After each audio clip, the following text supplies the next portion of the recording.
हम बात करेंगे document update service. Document update service पिछले 4 माह से, लगभग अक्टूबर के बाद से एक नया फीचर ऐड ऑन हुआ है। आप सभी के सॉफ्टवेयर में एक नया फीचर आने लगा है। जो भी हमारे यूसीएल पे काम करते हैं, वीएलई भाई, या फिर हमारे जो भी आधार सेवा केंद्र पे एनरोलमेंट कर रहे हैं, तो उनके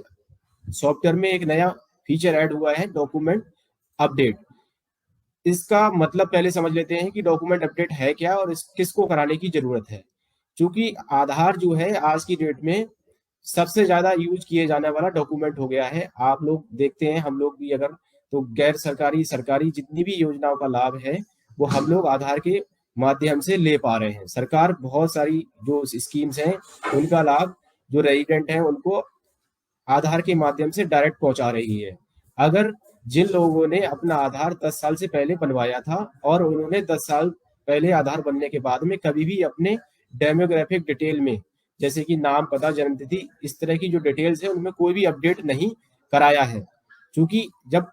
आधार इस लेवल पे यूज किया जाने वाला डॉक्यूमेंट है तो इस डॉक्यूमेंट का अपने आप में अपडेट रहना जरूरी है। अगर किसी ने डेमोग्राफिक डिटेल अपनी अपडेट करा के नहीं रखी हुई है,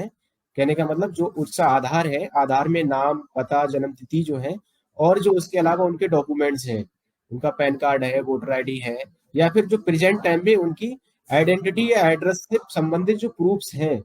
मान लीजिए कोई भी रेजिडेंट है जो कि 10 साल पहले बॉम्बे में रहते थे, 10 साल पहले बॉम्बे में रहते थे, तब उन्होंने अपना बॉम्बे में कहीं पे भी आधार कार्ड बनवाया, ठीक है। लेकिन क्योंकि कुछ भी हो सकता है वो किसी इस तरह की जॉब में थे या कोई बिजनेस उनका सेटअप हुआ जो उन्हें उत्तर प्रदेश शिफ्ट होना पड़ा। उत्तर प्रदेश आ गए तो उत्तर प्रदेश आकर उन्होंने अपना मकान बनवाया। मकान बनवाने के साथ ही उन्होंने अपना बैंक अकाउंट भी यहाँ पे खुलवा लिया, अपना पैन कार्ड तो चलो ठीक है, उसमें एड्रेस प्रूफ नहीं होता, लेकिन उनकी फैमिली में जो और मेंबर्स हैं वो सब यहाँ पे रहने लग गए। हो सकता है उनकी उसके बाद में उनके जो बच्चे हैं उनके एड्रेस प्रूफ भी यहाँ के हो गए हों, लेकिन मदर फादर हैं वो 10 साल पहले जहाँ पे आधार कार्ड बनवाए थे अपना बॉम्बे का, उनका एड्रेस वहीं का है। इन केस अगर यूपी में उन्होंने अपना आधार अपडेट उसको नहीं कराया और यूपी गवर्नमेंट कोई स्कीम लेके आती है जो कि उसमें कंडीशन है कि यूपी के लोगों को ही उसका लाभ मिलना है, ठीक है, तो फिर वो उन रेजिडेंट्स को जो है, क्योंकि उनका आधार अभी तक बॉम्बे का है, उन्होंने यूपी का नहीं कराया, भले ही उनका मकान है, उसकी रजिस्ट्री है, बैंक पासबुक है, उस पर भी एड्रेस यूपी का है, लेकिन अगर आधार में उनके एड्रेस अपडेटेड नहीं रहेगा तो उन्हें उस योजना का लाभ नहीं मिल पाएगा जो कि यूपी गवर्नमेंट यूपी के लोगों को देने जा रही है, ठीक है। इसलिए डेमोग्राफिक डिटेल हो सकता है नाम भी, जैसे मान लीजिए उन्होंने जब आधार कार्ड अपना बनवाया था, मोस्टली जो है उस केस में होता है जब कभी जो शादी होती है तो शादी के बाद में सरनेम कुछ चेंज कराना है या कुछ और भी अपडेट्स होते हैं, ठीक है। तो वो अगर उन्होंने चेंज नहीं कराया और उसके बाद में वो डॉक्यूमेंट अपना जो आधार है उसको कहीं पे भी यूज करना चाह रहे होंगे, तो फिर वो उसको यूज नहीं कर पाएंगे क्योंकि उसमें डेमोग्राफिक डिटेल मिसमैच रहेगा, ठीक है। अब शादी से पहले पिता का नाम रहता है, उसके बाद में अगर उन्हें हस्बैंड का नाम कराना है तो उन्हें अपने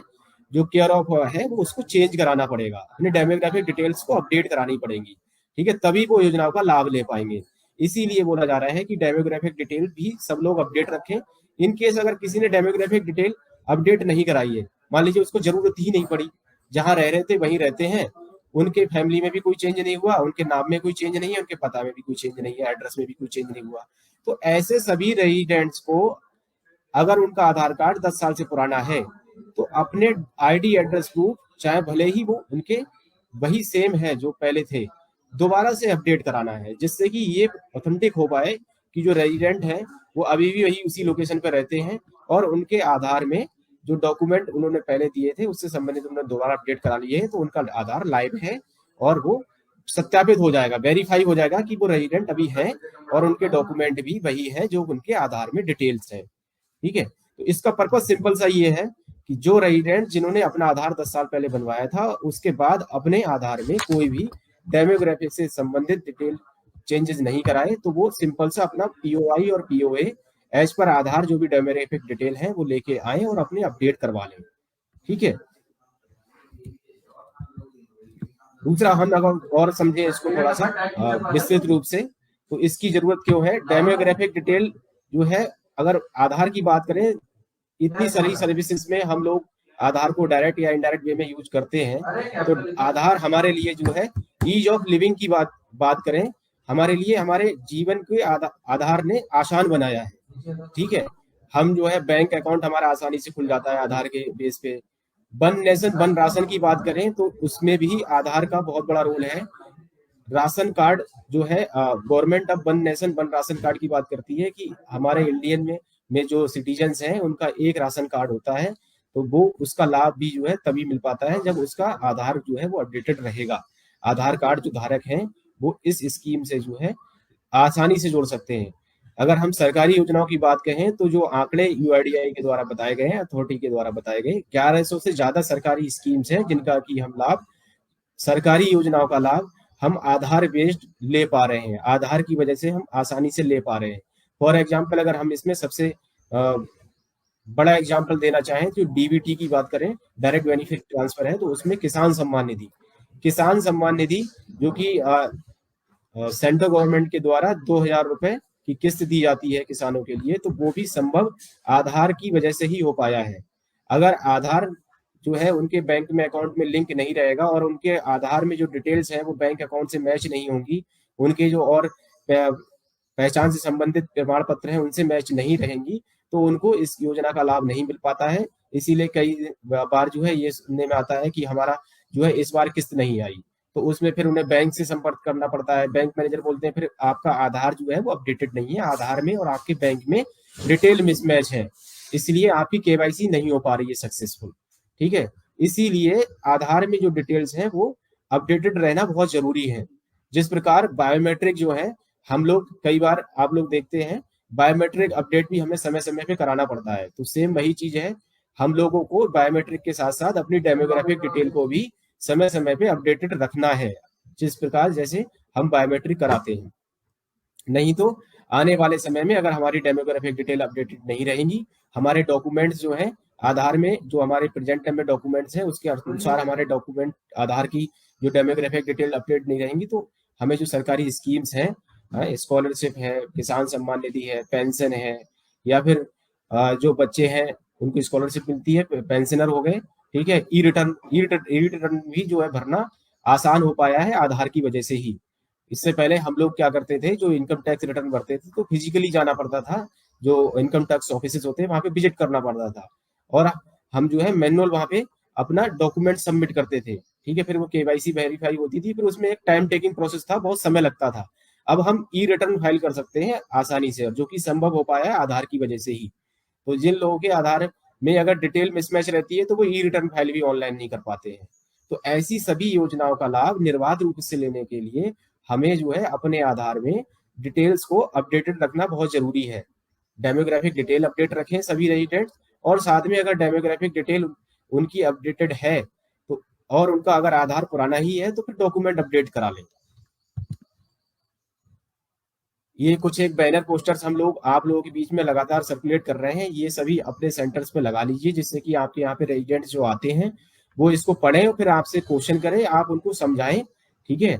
जिससे कि आप उनको जब समझाओगे तो उनको जरूर समझ में आएंगी चीजें, क्योंकि इसमें इन पोस्टर्स बैनर्स में जो चीजें बताई गई हैं, समझाई गई हैं, वो उनको डायरेक्ट इनडायरेक्ट वे में समझ में आएंगी कि हाँ इन योजनाओं का तो हम लाभ ले रहे हैं। ठीक है, और इन योजनाओं का लाभ अगर हमारा जो है अपडेटेड आधार नहीं रहेगा तो हो सकता है हम उससे वंचित रह जाएं। मोबाइल नंबर जो है वो जरूर अपडेटेड रखें सभी रेजिडेंट जो हैं। जैसे अगर यूपी गवर्नमेंट की बात करें तो हमारे यहाँ पे अभी वन फैमिली वन आईडी एक नया जो है प्रोजेक्ट, नया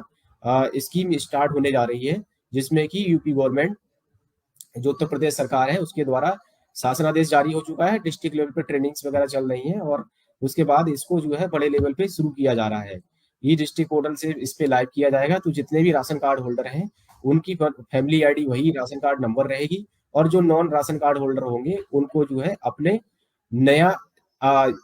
इसके लिए वन फैमिली वन आईडी के लिए अप्लाई कराना होगा, और ये आधार बेस्ड ही होगा। जिन लोगों के आधार अपडेटेड नहीं होंगे, जो मैंने एक एग्जांपल दिया था कि हो सकता है कि कुछ रेजिडेंट जो है भले ही यूपी में रह रहे हैं काफी समय से, लेकिन उनके आधार दूसरे स्टेट के हैं, तो ऐसे सभी जो रेजिडेंट्स हैं उनको इस स्कीम का लाभ नहीं मिल पाएगा, क्योंकि उनके आधार यूपी के नहीं है, भले ही उनका मकान है यहाँ पे और सारा बिजनेस भी यही होता है और लंबे समय से रह रहे हैं, उनका डोमिसाइल भी अगर यहाँ का है, तो उनको जरूरत होगी कि वो अपना आधार भी अपडेट कराएंगे, अपना यूपी का उनका आधार होगा, तभी वो वन फैमिली वन आईडी का लाभ ले पाएंगे। जिस प्रकार और सारी योजनाओं का वो लाभ या फिर और चीजों पे काम कर रहे हैं। तो सरकारी स्कीम्स की बात करें, उसके लाभ जो हमें अगर लेने हैं तो उसके लिए सबसे जरूरी है कि अपना आधार जो है वो अपडेटेड रखें। और ये बहुत बड़ी जिम्मेदारी हम लोगों की है, क्योंकि इस पे पिछले काफी समय से फॉलो अप हो रहा है, लेकिन जिस तरह से प्रोग्रेस प्रगति आनी चाहिए वो नहीं आ रही है। तो हमारे बीएलई भाई, चूंकि सभी आप लोग ग्राम पंचायत लेवल पे बैठे हुए हो, ठीक है, हमारी रीच गांव गांव तक है, और हम केवल आधार पे काम नहीं कर रहे हैं, हम मल्टीपल सर्विसेज पे काम करते हैं। जो भी हमारे सीएससी सेंटर्स हैं, क्योंकि आप सीएससी बीएलई हो, साथ में आपको बैंक बीसी का काम मिला है, तब जाके आप आधार यूसीएल पे काम कर पा रहे हो। इट मीन्स आप जो है मल्टीपल सर्विसेज डिलीवर कर रहे हो वहां पे। जरूरी नहीं है कि आपके यहाँ पे कोई आधार का ही काम कराने आता है, आप कोई और भी काम कराने आता है अगर आपके सेंटर पे, तो आपके यहाँ पे अगर ये बैनर पोस्टर्स लगे होंगे तो उसके माइंड में एक बार क्वेरी जरूर आएगी कि भैया ये लगा हुआ है, ये क्या बात सही है कि 10 साल अगर पुराना आधार हो गया तो ये कराना जरूरी है? हमारा भी आधार 10 साल पुराना हो गया है। तो आप उसको जो है पेशेंस के साथ में समझाइए, सही जानकारी देते हुए उसको गाइड करिए, वो जरूर समझेंगे चीजों को और अपडेट कराने के लिए अपने पीओआई पीओए लेके आएंगे और आप उसको अपडेट कर पाओगे। ठीक है, तो इसलिए आपको ये अपना सेंटर पे लगा के रखना जरूरी है। अब इसको कर कह सकते हैं, कैसे कर सकते हैं जो आईडी एड्रेस प्रूफ है, इसके लिए दो मोड है। ऑनलाइन जो है डॉक्यूमेंट अपडेट करने के लिए भी रेजिडेंट अपना जो माई आधार पोर्टल है उससे डायरेक्ट भी कर सकते हैं। अगर हम अपने ही बात करें, हमारे जो बीएलई भाई हैं या आधार सेवा केंद्र हैं, वो आप लोग जो है अपना जो यूसीएल सॉफ्टवेयर है उसके माध्यम से कर सकते हैं पीओआई पीओ अपडेट जो रेजिडेंट आते हैं उनके। इसके लिए जो चार्ज निर्धारित है वो 50 रुपए शुल्क निर्धारित किया गया है। जिस प्रकार आप लोग डेमोग्राफिक अपडेट करते हो तो उसके लिए भी 50 रुपए रेजिडेंट से चार्ज करना होता है। एक चैलेंज आ रहा था कि आप लोग कैसे समझ पाएंगे कि सही में ही किसका आधार 10 साल पुराना है, या कौन से रेजिडेंट्स ऐसे हैं जिनके की आधार में डॉक्यूमेंट अपडेट करने की जरूरत है। तो इसके लिए भी आपके सॉफ्टवेयर में एक ऑप्शन दे दिया गया है यूआईडीआई के द्वारा। जिन लोग आधार ऑपरेटर्स का सॉफ्टवेयर अपडेट हो गया है तो उसमें अभी आप लोग जब किसी का नॉर्मली डॉक्यूमेंट डेमोग्राफिक अपडेट करने जा रहे हो उस पर क्लिक करते हैं तो एक उससे पहले चेक बॉक्स खुलता है। उस चेक बॉक्स में पहले आधार नंबर डालेंगे आप, और आधार नंबर डालने के बाद जब सबमिट करेंगे तो आपको ये मैसेज शो करेगा, the Aadhaar needs document update, kindly upload POI मतलब proof of identity and proof of address document. इसका मतलब ये है कि जो रेजिडेंट है उसके आधार में दोबारा से आईडी प्रूफ और एड्रेस प्रूफ से संबंधित डॉक्यूमेंट अपडेट कराने की जरूरत है। इस मैसेज को आप लोग इग्नोर ना करें, क्योंकि ये मैसेज जब भी आएगा तो भले ही रेजिडेंट आपके यहाँ पे जो आया है मोबाइल नंबर अपडेट कराने आया है, इन केस अगर वो डेमोग्राफिक अपडेट कराने आया है तो फिर वो डॉक्यूमेंट अपने लेके आए होंगे और आप डेमोग्राफिक अपडेट करोगे तो उसमें supporting document ID address proof कुछ ना कुछ लगा रहे होंगे। आपने उसका डेमोग्राफिक अपडेट किया,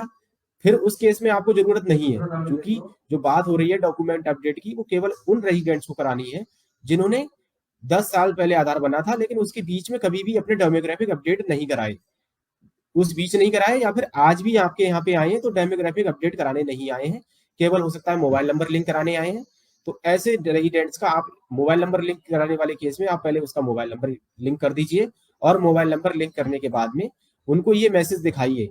अगर पढ़े लिखे रेजिडेंट्स आते हैं आपके यहाँ पे तो इस चीज को गंभीरता से लेंगे और समझेंगे, और फिर आप उनको अगर सजेस्ट करोगे आईडी एड्रेस प्रूफ लाने के लिए, उस समय अगर इन केस वो लेके आए तो तुरंत कर दीजिए। मोबाइल नंबर अपडेट करने के बाद में आप उसका फिर आईडी एड्रेस प्रूफ भी अपडेट कर दीजिए document online document update feature पर जाकर। दोनों अलग अलग प्रोसेस हैं, दोनों एक साथ नहीं हो सकते। आप लोग क्वेरी करते हो कई बार हम लोगों से कि क्या मोबाइल नंबर सर और हम जो उनका डॉक्यूमेंट अपडेट है वो दोनों एक साथ कर सकते हैं? नहीं कर सकते हैं, क्योंकि इसके लिए आपके सॉफ्टवेयर में अलग अलग ऑप्शंस दिए गए हैं। पहले आप उसका जो है, जैसे नॉर्मली आप डेमोग्राफिक डिटेल अपडेट करने के लिए क्लिक करते हो, मोबाइल नंबर अपडेट करोगे, एक एनरोलमेंट कंप्लीट हो जाएगा, फिर आप डॉक्यूमेंट अपडेट करेंगे रेजिडेंट से उसके आईडी एड्रेस प्रूफ लेकर। ठीक है, तो इस मैसेज को आप लोग इग्नोर नहीं करेंगे, आप रेजिडेंट को बताएंगे। ठीक है, ऐसा नहीं है कि आपने चेक किया और बस इग्नोर कर दिया, मोबाइल नंबर लिंक करके उनको भेज दिया। जो भी रेजिडेंट्स आपके यहाँ पे केवल मोबाइल नंबर लिंक कराने आ रहे हैं, इनकेस उनके डॉक्यूमेंट्स को अपडेट करने की जरूरत है तो फिर आप उनके डॉक्यूमेंट अपडेट करने के लिए सजेस्ट करिए,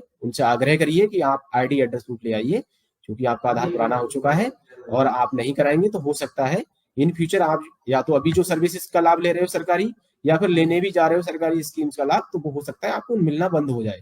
तो इसलिए आप जो है इसको करा लीजिए।